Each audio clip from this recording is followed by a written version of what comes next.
Hello everyone, welcome back to my channel. I'm currently supercharging my car and I just went to the bookstore and I was like, you know what? It's Sunday. I could film a video in the car. I could be reading, but lately I've been in a little bit of a slumpy mood in terms of habits, which has been weird. I recently posted a video a couple days ago about my weird feelings about being on BookTube, but I think I'm getting over it. Everyone told me to be quiet and just kidding. Everyone was very kind in that video. So thank you if you watched that and you were, said anything that was kind. Everyone said kind things. It really helped me just remember that I'm that bitch. Just kidding. But really helped me to just calm down. I'm just reading, I'm chilling, we're fine, you know what I mean? But anyways, so I just went to the bookstore. I traded in 2 or 3 books. I've been trying to make some room in my shelves, and I thought I would show you a little haul and talk about some books that I recently read, things that are coming up on the channel.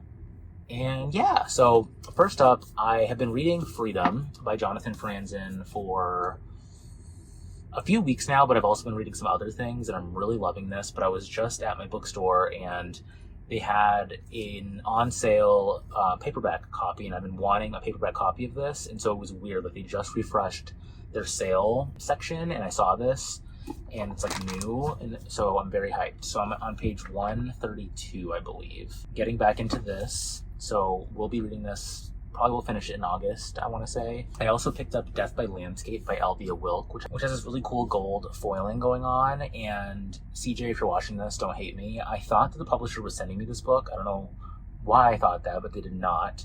And then I saw that this was sold out on the Sunny's Book Truck shop. Sorry everyone, this is the Sunny's Book Truck August pick. I missed the boat on it because I thought I was getting a copy already. So sorry CJ, but I am going to be there in August for that live chat. Also, side note, I am the guest for the upcoming live stream. We're discussing New Animal by Ella Baxter, which I have not read yet, but that will be happening on Saturday, August 5th. So make sure you check that out. And so the August pick will be this book. So I'm very excited for this. I think it's a bunch of essays about reading and writing, I want to say. It sounds very big-brained, but CJ's been really digging her. So it says, from the acclaimed author of the novel Oval comes a book of fan nonfiction about living and writing in the age of extinction. In this constellation of essays, Elvia Wilk asks what kinds of narratives will help us rethink our human perspective toward Earth. The book begins as an exploration of the role of fiction today and becomes a deep interrogation of the writing process and the self. Sounds excellent. And I'll go into why I'm very excited for that in a minute when I talk about my current reads. Okay, so next up, I picked up this book called Carnality by Lena Wolf, translated by Frank Perry. Publishers, take notes. This is how you do a fucking cover. This is Stanalina, Stenosha, Gorgina. I'm obsessed. I don't know if you all use this website, but I use it. It's called bookmarks.reviews. And if you're familiar with the site Metacritic for books and movies and video games and stuff, it essentially compiles all of the published criticism about books that come out. I use it to see what I want to read next, and I use it to find pieces of criticism about books that I read and everything. So it's a really good place that just compiles a bunch of reviews for you. And I saw this cover and it got really good reviews, and I looked it up and it sounds really interesting. A writer searching for inspiration goes on a darkly comic, delightfully absurd journey through a hidden side of Spain. Carnality is a novel about the universal need for spirituality and truth, not to mention a good story, set in the seemingly unspiritual, grimy underbelly of society. And then I saw this blurb that sounded really interesting. It says, Lena Wolf is a literary monster. She has 100 eyes and senses things that the rest of us can't see. That's how she's able to write the story that retells the twisted, horrible, funny, sometimes beautiful mysteries contained in the apparent sack of meat that we are. If you know me, you know it's gonna be good. Philosophical, morality, a good story, good plot, good writing, good cover. I will let you know what I think of it. Finally, I picked up this collection of essays, so good little nonfiction haul today. It's How to Read Now by Elena Castillo. She's the author of America Is Not the Heart, which I have a couple of friends that really love that book. I think Grace and Hannah both loved it. But this one sounds really good. It's a book of literary criticism. How to Read Now explores the politics and ethics of reading and insists that we are capable of something better, a more engaged relationship not just with our fiction but in our art, but with our buried and entangled histories. Smart, funny, galvanizing, and sometimes profane, Castillo attacks the stale questions and less than critical proclamations that masquerade as vital discussion. It sounds really good. So I think it's a collection of progressive, forward-thinking literary fiction and considering what it means to read today and how to consider our place as a reader. And given that video that I talked about, given my questions about reading and and reading books about writing and the power of fiction and what it's doing and how to think about it critically. I think it's going to work really well for me. And I think this one comes out this Tuesday. So my local, I think they put it out early. That's that. Okay, so then also going into some books that I recently read and currently reading. Last night I finished this book called Sirens and Muses by Antonia Angress, and I loved it so much. It is a book that's very much good plot, good writing. We follow 4 different people that are at this art college. So most of them that it focuses on are about 19, 20 years old. And then the other one is an older professor at the college who is sort of like an adjunct professor there. They're kind of showcasing his art. And so you consider his place as an artist and how he got to where he is and all of that. So the core of the book follows these 2 young artists. They're queer women named Karina and Louisa. And they start as roommates, and you learn more just about like them as characters and how they became artists. One of them is very privileged, meaning Karina. The other one comes from a less privileged background, and you learn more about their family lives and the queer, subtle longing that they feel for each other as they start as roommates and then progress as artists, and the kind of unspoken desire that they have for each other and how that grows. And then the third character is Preston, who is a bit of a fuckboy with a hidden past, and Karina gets involved with him as well.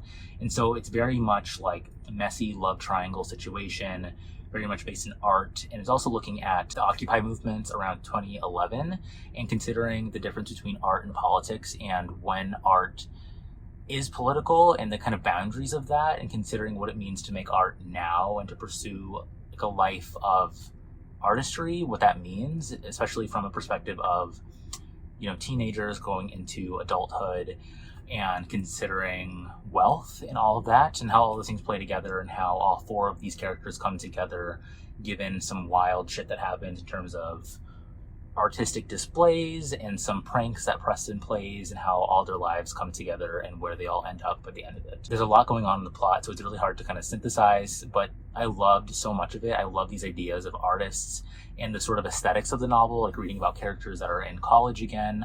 It was very much like, I guess, sort of dark academia vibes, and I love considering books about art, mostly books about fiction, but I love this sort of take on creation and how that plays with desire and interpersonal relationships and all of that. It was really, really good.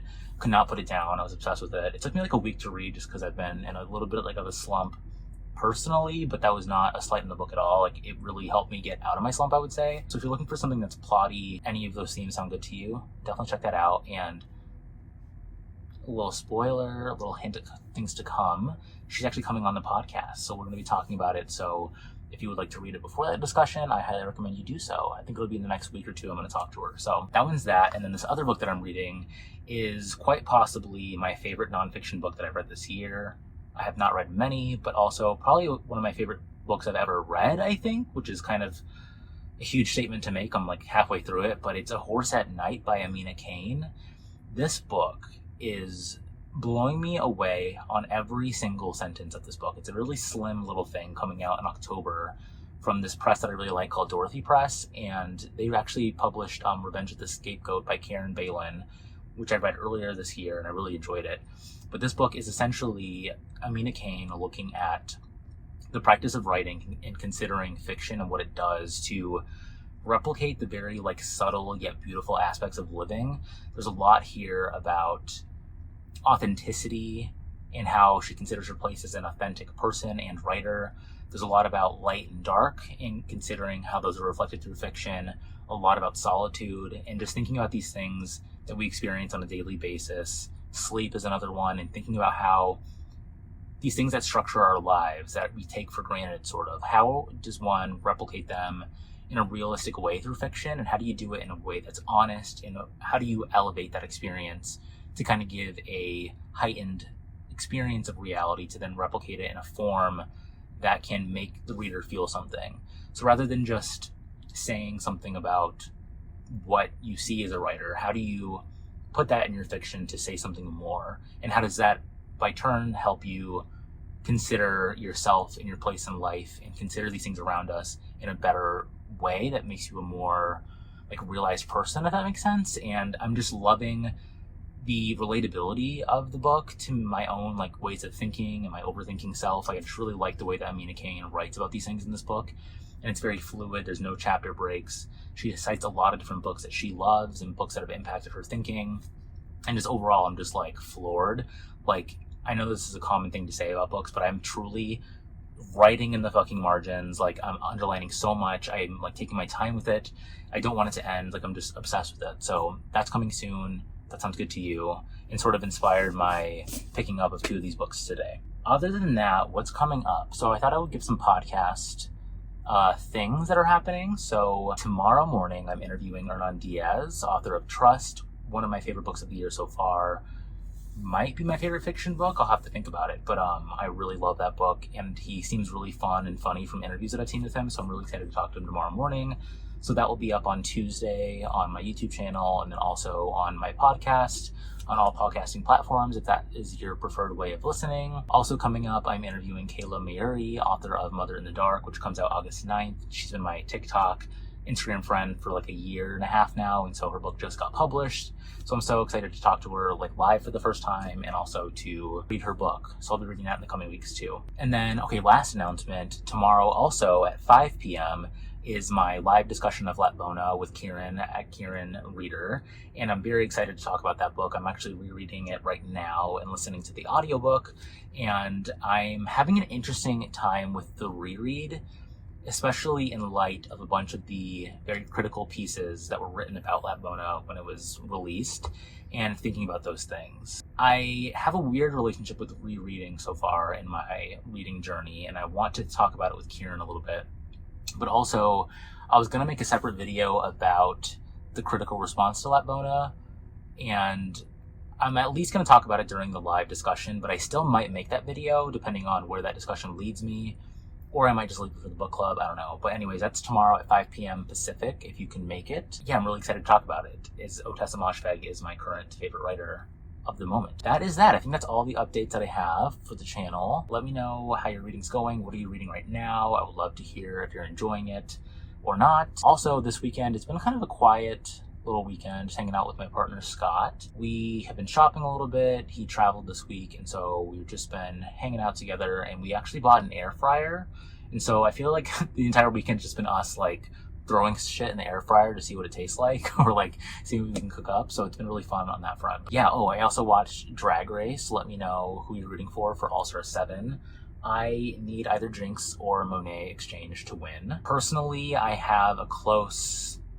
listened to Sibling Rivalry with Bob and Monet, and so Monet feels like a friend of mine, so like I'm rooting for Monet, but also I think Jinx has been the best performer this season, and I really think that overall, I think she deserves the win, and I love her as well. But Monet, I kind of want Monet to take it. But either one I'd be happy with. But let me know what you're thinking about that. And yeah, I guess until next time, I'll catch you all in the next one, meaning tomorrow at 5. So, all right. Bye, everyone.